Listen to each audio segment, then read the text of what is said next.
Hey guys, welcome back to Fridays with Farmers, the show where we introduce you to the people behind the food on your table, where we talk about farmers who are taking amazing, innovative steps to come up with ways to grow crops in a better manner.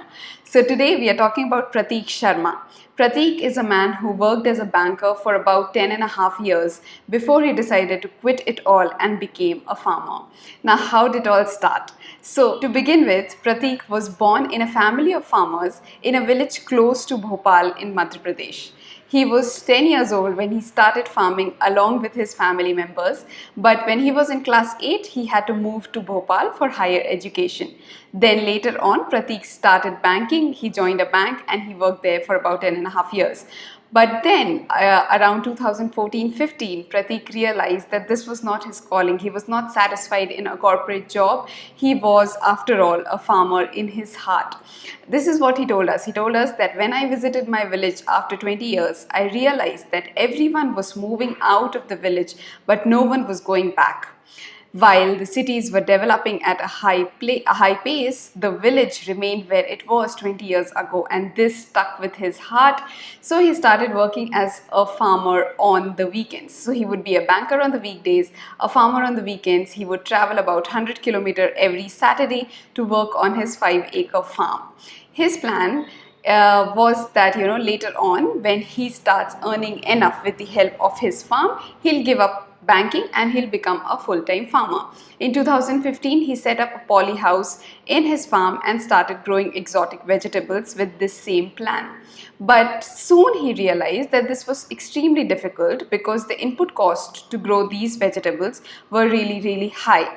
He says that the first time he took tomatoes to sell his tomatoes in the mandi, he had to pay about rupees 900 from his own pocket, including transportation and taking the tomatoes to the market, and he sold high quality tomatoes for just rupees 1.25 per kg. And this was when he realized that this was not a sustainable model. So he went ahead with his partner Vinay Yadav. He started his own value chain wherein farmers could sell their vegetables skipping the middlemen. They would straight away go to the market. So that's what he's working on as of now. In 2016, Pratik quit his job as a banker and he's continuing with this model wherein he has made a team of 12 organic farmers. He goes to these farmers, collects the produce, brings them back to his home, cleans them, packages them, and then delivers them to the market. So there's no middleman, so the cost is contained. Now we spoke to Pratik and he gave us some really interesting answers right from his farms, right from his fields. The first thing we asked him was what did it take, like how did he become a farmer in the first place, and what was the motivation behind his initiative. This is what he had to say. I was a banker for a good 10 and a half years, but off late I had stopped enjoying what I was doing. So I thought my roots were calling me. So in 2015 I started with Polyhouse. I wanted to become a farmer myself because that was something which I believe I would enjoy doing rest of my life.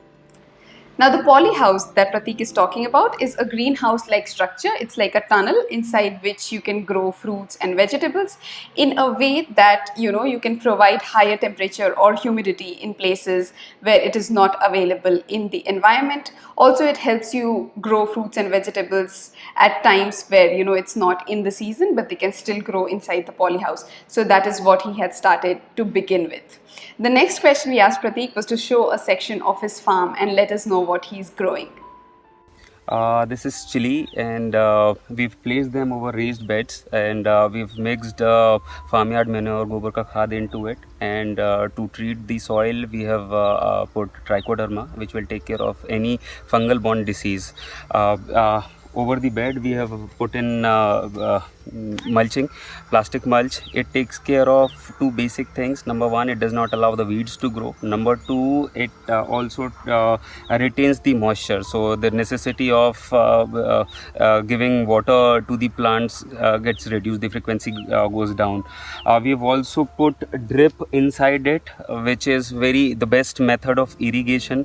The targeted, it does the watering job very targeted, so the kind of water requires is very, very less into this crop. And because of drip and mulching, the quality of your produce, the nutrition requirement and everything is taken care by this modern method.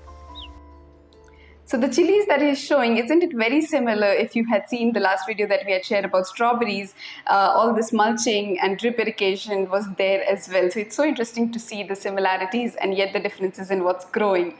So the next question we asked Pratik was about the suggestions that he wants to give to other people who want to take up farming, like so many of us who are watching this right now. This is what he has for you all.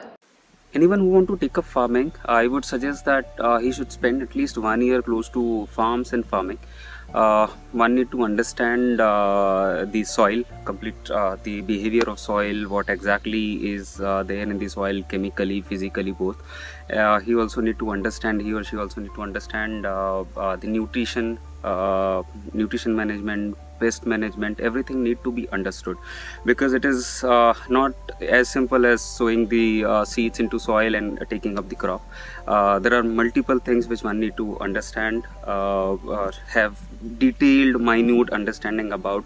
If a crop is showing some behavior, nutrition deficiency behavior, one need to understand all that.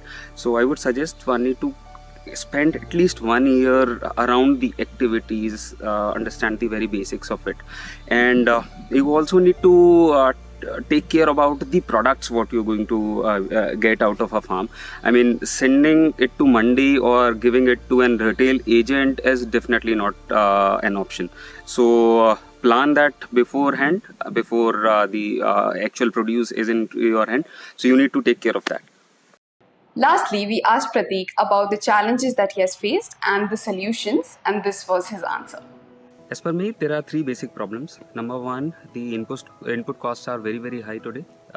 Number two, the amount of chemical the modern farming involves is very high. So because of that, the land is becoming barren. Number three, the prices which the farmers are getting from mandi is not definitely not appropriate. So to take care of these three problems, I think a couple of things need to be integrated. Number one, farmers need to go back to the basics idea of farming, where the farm waste need to be recycled into the soil. Number two, all the other resources like manure and insect repellents need to be prepared locally, which can be applied to the farm, and the cost need to go down. Secondly is the farmer need to add value to the crop. You cannot sell anything which has come out of your farm directly as it is to the mandi. What probably you can do is, say like tuar, if you've got, you can make dal out of it, you can prepare rice and then sell it to the market. It will definitely give you some boost in the prices you're going to get. You can also get into processing, where a couple of farmers can collect their produce, get into processing, and then sell the processed product. Number three, you can get into retailing yourself, wherein a couple of farmers again can come together, complete the basket, and retail your products directly to the end users. So I think these basic things, if we are able to correct, all the problems what we are facing today can be taken care of. These were some great suggestions for Pratik for all those of us who are trying to start farming in today's day and age.